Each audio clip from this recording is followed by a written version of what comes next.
How to control emotions. Emotions are part of being human. They arrive quickly and often without invitation. A difficult email lands in your inbox. Someone cuts you off in traffic. A conversation turns tense. In moments like these, emotions can take the lead before we have time to think. For leaders, this really matters. When emotions drive our reactions, judgment becomes clouded, decisions become reactive, and what feels justified in the moment often creates consequences that we did not intend. Controlling emotions is not about suppressing them. It is about recognizing them early and responding with discipline rather than impulse. Leaders who develop this skill make clearer decisions and create stability for the people around them. The first step is understanding what triggers you. Every person has environments or situations that create emotional responses. It might be pressure in a meeting, a perceived lack of preparation, or a repeated mistake. It could simply be a series of small frustrations that accumulate throughout the day. In sport, this happens constantly. The player loses possession. The referee makes a call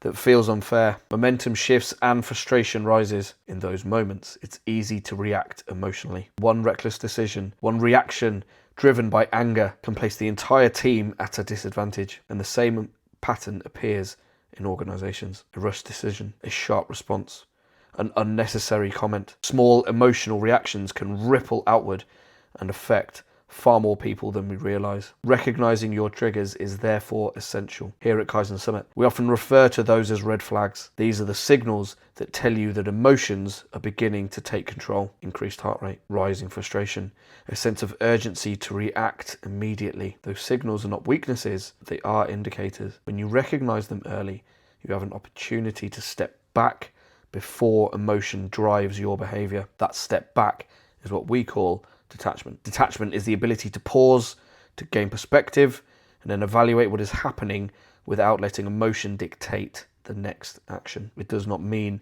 ignoring the situation. It means creating enough space to see it clearly. In competitive sport, the best teams demonstrate this constantly. The game swings from frustration to excitement in seconds. Turnover, controversial call, a sudden opportunity. Teams that allow emotion to dictate their response lose composure. Teams that detach can stay composed. They focus on what matters and make decisions that move them closer to winning. And the same principle applies in leadership. Markets shift, projects stall, conversations become difficult.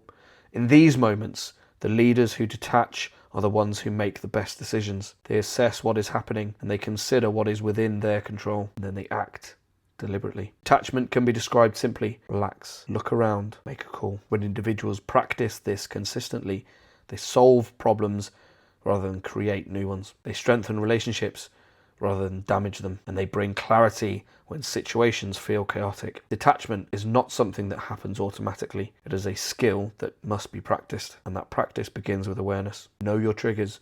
Recognize the signals that tell your emotions are rising. Once you see them, you can begin training yourself to pause instead of react. Preparation can help with this. Some leaders take time at the start of the day to anticipate situations that may trigger emotional responses: a challenging meeting, a difficult conversation, a stressful deadline. Thinking through how you will respond before the moment arrives can make a significant difference. Rehearsing calm responses prepares the mind to act with discipline rather than impulse. Reflection also strengthens this skill. At the end of the day, review how you responded to emotional moments. When did your frustration appear? How did you handle it? What went well? What could you do differently next time? This simple evaluation builds awareness of your patterns and helps refine your responses over time. There are also practical ways to create distance from emotional pressure. Physical exercise, a walk outside, quiet time away from your phone or a screen, reading or journaling. These activities allow the mind to slow down and to reset. Without moments like these,